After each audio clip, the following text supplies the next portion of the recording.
Tamil matrimony ஆடி offer. இப்ப membership எடுங்க, ஆடில ஃப்ரீயா யூஸ் பண்ணுங்க. வீட்டை தாண்டி இப்போ எதிர் வீட்டுக்காரங்களா இருக்கலாம், இல்லை பக்கத்து வீட்டுக்காரங்களா இருக்கலாம், அவங்க பண்ணக்கூடிய வாஸ்து தப்பையுமே வந்து நம்மளோட வீடு பாதிக்குமா? கண்டிப்பாக. வீடு அப்படிங்கிறது ஒவ்வொரு வீட்டுக்கு எல்லைகள்னு இருக்குது. இப்போ 4 எல்லைகளாக நம்ம பிரிக்கிறோம். இப்போ வடகிழக்கு, தென்கிழக்கு, தென்மேற்கு, வடமேற்கு. இந்த எல்லைகளை வந்து ஃபஸ்ட்டு நம்ம எப்படி பிரிக்கணுங்கிறது தெரியணும். அப்போ அந்த எல்லைகளை வந்து ஃபஸ்ட்டு நீங்கள் வீடு கட்டி முடித்தோடனே எல்லைகளை சரி பண்ணணும். காம்பவுண்ட் சுவரும் போட்டுருவாங்க. அதில் ஒரு வாஸ்து நம்பர் என்ன பண்ணுவார், வடமேற்கு மூலையில் வந்து டாய்லெட் செப்டி டேங்கை போடுங்க அப்படிம்பாரு. இவங்க என்ன பண்ணுவாங்க, காம்பவுண்டு வெளியில் போட்டுருவாங்க. அதுவும் முழுக்க முழுக்க தவறு. வடமேற்கு வடக்கு செப்டி டேங்க் வெளியில், காம்பவுண்டு வெளியில் அக்னி வாசலோ இல்லை அக்னியில் தெருக்குத்துக்களோ, அக்னியில் ரோடு பாதைகள் அமைச்சிருக்கிற வீடுகள்லாம் பார்த்திங்கன்னா நிறைய இடங்களில் தீ விபத்துக்கள் அப்படிங்கிறது ஏற்படும். ஒரு சில வீடுகளில் பார்த்திங்கன்னா முதுகு தண்டுவட பிரச்சனை, L4 L5 பிரச்சனை இருந்துகிட்டே இருக்கும். அதுக்கு காரணம் என்னென்னா அந்த வீட்டை வச்சு சொல்லிடலாம். முதுகு தண்டுவட நல்லா இருக்கும், ஆனால் அந்த ஜவ்வு மட்டும் வீக்க வந்துடும். அதுக்கு என்ன காரணம் அப்படின்னா அந்த வீடு தான். சில பேர் வீட்டில் ஒரு பக்கம் சமையலறை, இன்னொரு பக்கம் பாத்ரூமாகவும் வச்சுப்பாங்க. இந்த மாதிரி வால் ஷேரிங் பண்ணும்போது அது என்ன மாதிரியான பிரச்சனைகளாக வரும் சார்? அப்பார்ட்மெண்ட் ஸ்டைலெல்லாம் போகும்போது இந்த மாதிரியான கல்ச்சர்ஸ் தான் நிறைய வருதுன்னு நினைக்கிறேன். இந்த தென்கிழக்கு மூலையிலேயே சமையல் கட்டும் அந்த பக்கத்திலேயே டாய்லெட் பாத்ரூம் அமைக்கவே கூடாது. அப்படி அமைச்சா கண்டிப்பாக அந்த இடம் வந்து மிகப்பெரிய அளவில் ஆரோக்கிய குறைபாடோ இல்லை பணத்தட்டுப்பாடுகளை ஏற்படுத்தி கொடுத்துரும்.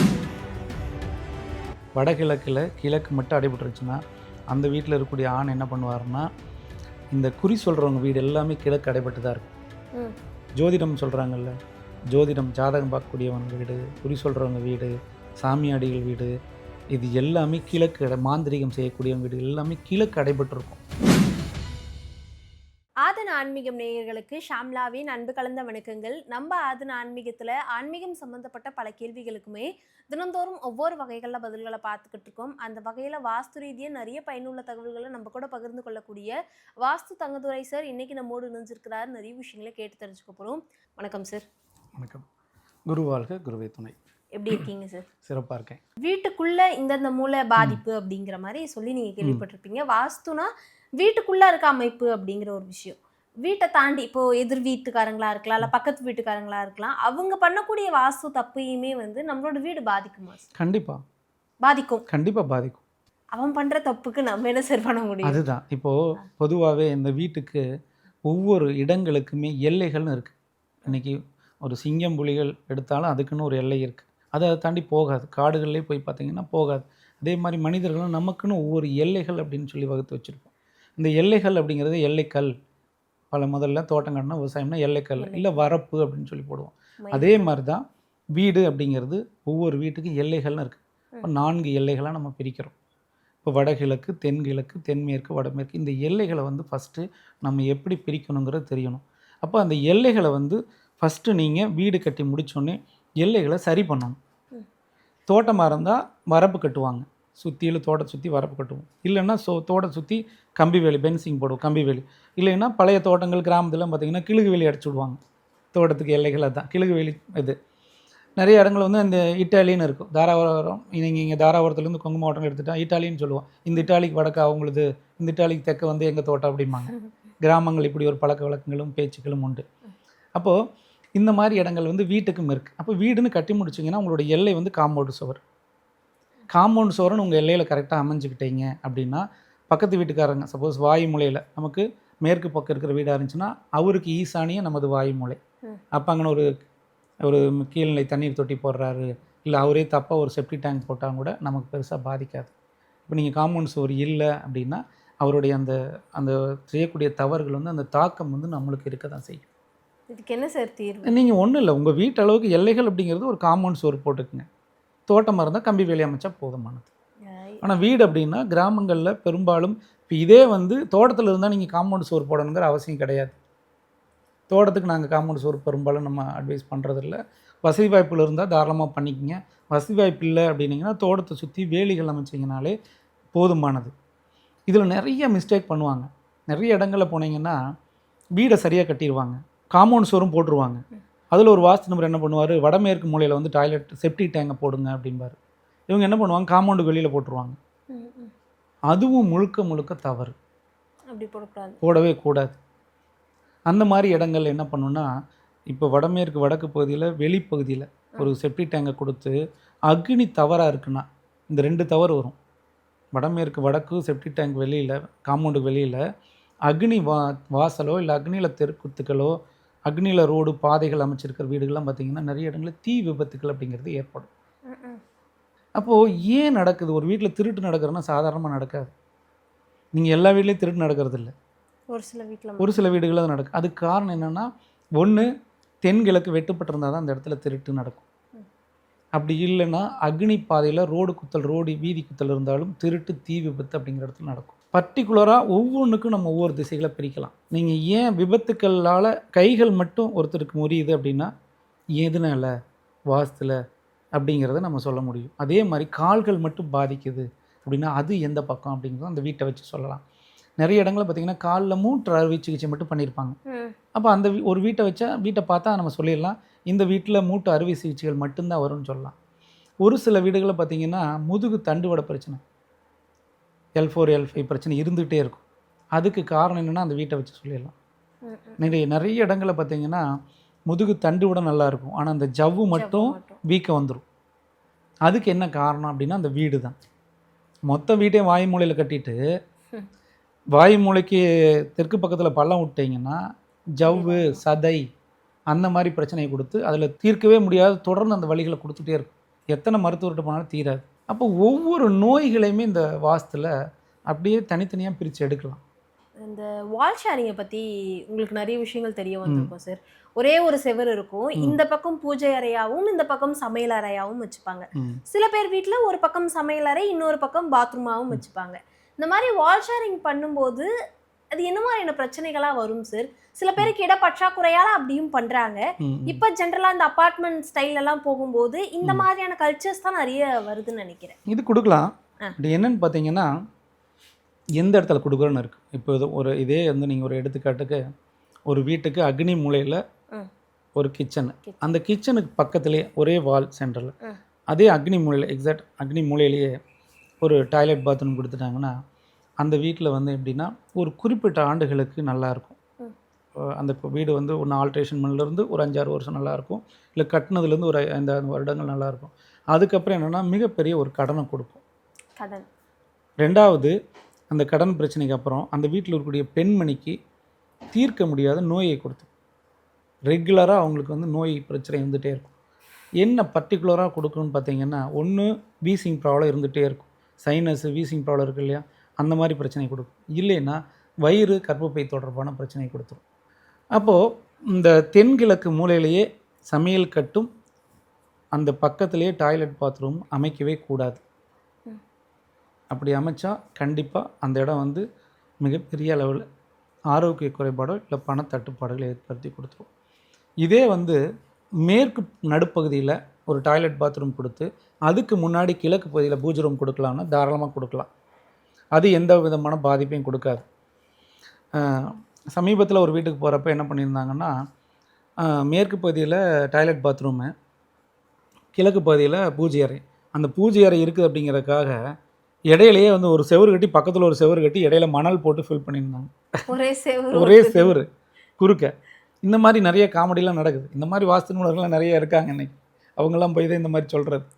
அப்போது ஒரு செவரு இருக்குது, அதில் நீங்கள் மணல் போட்டால் மட்டும் கடத்தாதான். அதே போல் தான் நிறைய இடங்களில் பார்த்தீங்கன்னா இந்த வீட்டுக்கு சுற்றிலும் செம்பு கம்பி அடிப்பாங்க.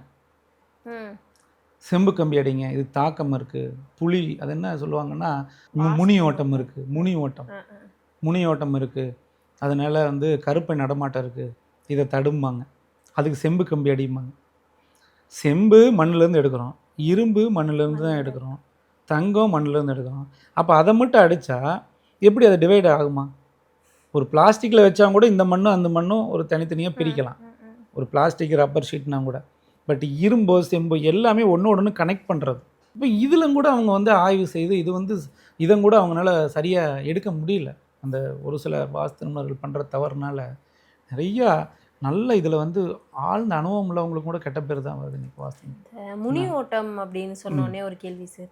சில வீடுகளில் இந்த ஆத்மாவாக இருக்கட்டும் இல்லை ஏதாவது ஒரு துர்மரணங்களா இருக்கட்டும், ம். இந்த ஆவிலாம் சொல்லுவாங்க இல்லையா, ம். பேயுடைய நடமாட்டம் இருக்கு அப்படிலாம் சொல்றாங்கல்ல, அதுக்கும் என்ன சார் வாஸ்துல இந்த மாதிரி ஒரு அமைப்பு இருந்தா ம். இந்த மாதிரி வீட்ல வந்து பேய் வருது அதெல்லாம் நடக்குது? கண்டிப்பா, கண்டிப்பா. இப்போ என்னன்னு பார்த்தீங்கன்னா, பொதுவாவே ஒரு வீட்ல இப்போ தெற்கு பார்த்த வீடுன்னு வச்சுக்கங்களேன். அதில வடக்கு பகுதியில மட்டும் ஒரு சின்னதா ஒரு ஸ்பேசேஜ் குடுத்துருப்பாங்க. ஒரு 3 அடியில 3 அடி. மட்டும் இருக்கும். 3 அடியோ 2 அடி மட்டும் தான் இருக்கும்.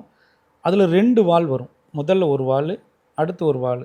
2 வால் வச்சு ஒரு கேப் மாரி குடுத்துருப்பாங்க. ம், ம். அது நெறைய இடங்கள்ல பார்த்தீங்கன்னா, இந்த கிராமங்கள்லயும் சரி, சிட்டிலயும் இடம் இல்லாத இட குறைவு பற்றாக்குறைனால அந்த மாரி குடுத்துருப்பாங்க. அந்த மாரி இது வந்து வடக்கு அடைப்பட்ட வீடுகள்னு சொல்லுவோம். அந்த மாரி இடங்கள்ல வந்து இருக்கக்கூடிய பெண்கள் என்ன பண்ணுவாங்கன்னா, நமக்கு யாரோ பிளாக் மேஜிக் செஞ்சுட்டாங்க. சொந்தக்காரர் வந்து நமக்கு செய்வன வச்சுட்டாங்க. பில்லி, சுனி, ஏவல் வச்சுட்டாங்க. அப்படின்னு சொல்லி அந்த மாரி ஒரு மனநிலைய அந்த வீட்ல வசிக்கக்கூடிய பெண்களுக்கு குடுக்கும். அப்போ அந்த பிளாக் மேஜிக் எதுவும் இல்ல அந்த கிடையாது. அமானுஷம் எதுவுமே அங்க உண்மை எதுவும் கிடையாது. கிடையாது. அதே மாரி கிழக்கு அடைபட்டுச்சுன்னா, அந்த வீட்ல இருக்கக்கூடிய ஆண் வடகிழக்குல கிழக்கு மட்டும் அடைபட்டுருச்சுன்னா, அந்த வீட்ல இருக்கக்கூடிய ஆண் என்ன பண்ணுவாருன்னா, இந்த குறி சொல்றவங்க வீடு எல்லாமே கிழக்கு அடைபட்டு தான் இருக்கும். ம். ஜோதிடம் சொல்றாங்கல்ல, ஜோதிடம் ஜாதகம் பார்க்கக்கூடியவங்க வீடு, குறி சொல்றவங்க வீடு, சாமியாடிகள் வீடு, இது எல்லாமே கிழக்கு மாந்திரீகம் செய்யக்கூடியவங்க வீடு எல்லாமே கிழக்கு அடைபட்டிருக்கும். இந்த கிழக்கு அடைபட்டதுனாலே என்னன்னு நெறைய பேருக்கு தெரியாது. கிழக்கு அடைபட்டதுன்னா, ஜன்னல்கள் இல்லாத வீடு கிழக்கு அடைபட்டது. பொது சுவரா இருந்தா கிழக்கு அடைபட்டது. இந்த வீட்டிற்கு எதிரடி மனைன்னு சொல்லுவோம். இதே மாரியே ஒரு 2 அடி கேப் விட்டு கிழக்கு போகாத ஒரு வீடு போட்டீங்கனாலும், அது கிழக்கு அடைபட்ட வீடு. அப்போ இதே ஈசானியத்தில கிழக்குல ஒரு சின்ன ரூமா தனியா ஒரு ஆஃபீஸ் ரூம் மாரி போட்டீங்கன்னா, அதுவும் கிழக்கு அடைபட்டது தான். ம். இது கிழக்கு அடைபட்டதுக்கு நெறைய காரணங்கள் இந்த கிழக்கு அடைபட்டத நேரடியா அத விரிவா சொன்னா தான் புரியும். இப்ப இந்த கிழக்கு அடைபட்டா மட்டும் தான், இந்த அமானுஷ்யங்கள் அப்படிங்கிறத தேடி போகும். இந்த கிழக்கு அடைபட்டு அதே இடத்துல தென்மேற்குல தெற்கு மேற்கு ரோடு கார்னர் வீடு, இல்ல தென்மேற்குல வந்து தெற்கு ரோடு குத்தல், இல்ல மேற்கு ரோடு குத்தல்கள் இருந்து, அந்த வீட்ல வசிக்கக்கூடியவர்களா இருந்தாலும், இந்த அமானுஷ்யங்கள தேடி பயணிப்பாங்க. மாந்திரீகத்த தேடி போறது, ஜாதகம் படிக்கிறது, அதே மாரி இந்த பில்லி சூனி ஏவல்கள், மாந்திரீக வகுப்புகளுக்கு போறது, மாந்திரீகத்த பத்தி பேசுறாங்க. இங்க எல்லாமே வடகிழக்கும், தென்மேற்கும் பாதிக்கப்பட்டவர்கள் தான் இத பத்தி பேசுவாங்க. ம், ம். எல்லாத்துக்குமே பேச முடியாது. நீங்க ஒரு அறை கருப்பு அப்படின்னால தானே மாந்திரீகம். கருப்புன்னு காத்து கருப்புன்னு அந்த காலத்துல சொல்லியிருக்காங்கல்ல. சொல்லியிருக்காங்க. காத்து கருப்புன்னு சொல்லுவாங்க. இந்த கருப்பு அப்படின்னாலே வீடு அடைபட்டு இருட்டு தான் கருப்பு. அப்போ ஒரு வீடு அடைபட்டுருச்சு, கிழக்கு பகுதி ஃபுல்லா அடைபட்டுருச்சு அப்படின்னாலே அந்த இடத்துல கருப்பு அப்படிங்கிறது ஆட்சி செய்யும். அந்த இடம் தான் வந்து இந்த பில்லி, சூனி, ஏவல்கள், மாந்திரீகங்கள், இந்த ஜோசிகாரர வச்சு எல்லாத்தையும் பண்றது, ஜோதிடரை நம்பி வாழ்க்கையை ஒப்படைக்கிறது, இது எல்லாமே கிழக்கு அடைபட்ட வீடுகள். இதுக்கெல்லாம் வந்து அ ஒரு எக்ஸ்ட்ரீம் லெவல்ல விரிவா சொல்லலாம். அந்த அளவுக்கு இந்த வாஸ்துல அவ்வளவு அற்புதமான விஷயங்கள் இருக்கு. பொதுவாவே வீடு கட்டணும் அப்படிங்கிறது நிறைய பேருடைய கனவு, ஆசை, லட்சியம் என்ன வார்த்தை வேணா ம், சொல்லலாம் ம், சார். ம், சில பேருக்கு பூர்வீகமா ஒரு சில மனைகள் இருக்கும். ம், அந்த மனையில வீட்டை கட்டணும் அப்படிங்கிறதும் ஆசையா இருக்கும். அதுக்கான பணமா இருக்கட்டும், அதுக்கான சொத்து, ம், தேவையான ஆட்கள் எல்லா விஷயங்களுமே அமையும். ஆனா அந்த இடத்துல வீடு கட்டுறது மட்டுமே ஒரு கனவாவே இருந்துகிட்டு இருக்கும். அந்த இடத்துல வீடே கட்ட முடியாது. ம், ம், அந்த மனையுடைய பிராப்தம் அதுவா, ம், இல்ல அந்த ஜாதகக்கார் வீடு கட்டணும்னு நினைக்கிறார்ல, ம், அவரோட ஜாதகத்துல அந்த சொந்த வீடு இல்ல அப்படிங்கறதுனால ம். அந்த மனையில வீடு கட்ட முடியலையா சார்? அப்படி இல்ல. அவங்க வசிக்கிறாங்க இல்லையா? குடியிருந்துகிட்டு ஒரு வீட்ல குடியிருந்துகிட்டு தான் பிளான் போடுவாங்க. வேற ஒரு வீட்ல குடியிருந்துட்டு வேற இருக்காங்க. அந்த குடியிருக்கிற வீடு தவறா இருந்தா இவங்கள வீடு கட்டவே விடாது. ஒரு சில வீடுகள்லாம் பார்த்தீங்கன்னா, வீடு தப்பா இருக்கும். அந்த வீட்டுக்கு போனோனே வீடு கட்டி போயிருவாங்க. ஆ. வீடு தவறா தான் இருக்கும். அந்த வீட்டுக்கு போனோனே வீடு கட்டி போயிருவாங்க. அந்த வீட்டுக்கு போனா ஒரு சொத்து வாங்கி போயிருவாங்க. அந்த மாரி வீடுகள் நெறைய இருக்கு. ஒரு சில வீடுகள்லாம் என்ன பண்ணும்னா, அந்த வீட்டுக்கு போனதுலேருந்து இவங்க கடன் மேல கடன் வாங்குவாங்க. வேலை வெட்டி எதுவுமே இருக்காது. அவங்க மிகப்பெரிய அளவுல பொருளாதார ரீதியில பாதிக்கப்படுவாங்க. ஆனா அந்த வீட்ட விட்டு வெளியிலேயே போகவும் மாட்டாங்க. அந்த வீடு கம்ஃபர்டபிள்னா அங்கேயே உட்காந்து. ஆமா. அந்த ஒரு தவறான வீடுகள் பெரும்பாலும் வெளியில அனுப்பாது. ஓ. அப்படி அங்கேயே இத வச்சு செய்யும். அப்ப இவர்களுக்கான காலகட்டங்கள் மாறும் இல்லையா? அந்த வீட்ல இருக்கக்கூடிய பையனோ, பெண்ணோ, ஒண்ணு அந்த பையனுக்கு திருமணம் முடிச்சா வெளியில போவாரு. ம். இல்ல ஒரு பொண்ணு இருந்து திருமணம் முடிச்சா வெளியில போகும். அப்பதான் அந்த வீடு வந்து ஆக்டிவேட் ஆகும். அது வரைக்கும் ஆக்டிவேட் அது ஆயிடும். வரைக்கும் ஆகாது. ஓ. அப்போ அதனால தான் என்னன்னா, நெறைய இடங்கள்ல பார்த்தீங்கன்னா, பணம் காசு இருக்கும். நெறைய சொத்து வச்சிருப்பாங்க. ஆனா புது வீடு கட்டவே முடியாது. ம். இந்த மாரி இருக்கக்கூடியவங்க, நம்ம வீடு கட்டணும் அப்படின்னு நினைக்கிறீங்க. இல்ல நீங்க வந்து நெறையா நாட்கள் வந்து வருடங்கள் பிளான் போட்டு என்னால வீடு கட்ட முடியலன்னா, வசிக்கக்கூடிய வீட்ட மாத்துனீங்கன்னா, வீடு கட்டிடுவீங்க. வேறு ஒன்றுமே கிடையாது. தவறான வீடுகள் வந்து சரியாக செய்ய விடாது.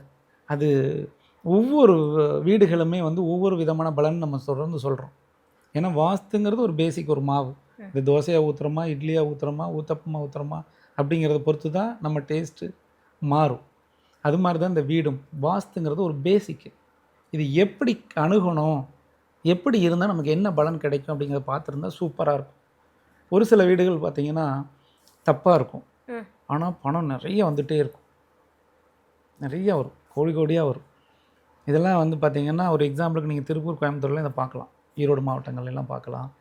இது இன்றைக்கி சென்னையிலேயுமே நிறைய வீடுகள் நம்ம அந்த மாதிரி வீடுகள்லாம் நாங்கள் பார்த்துட்ருக்குறோம்.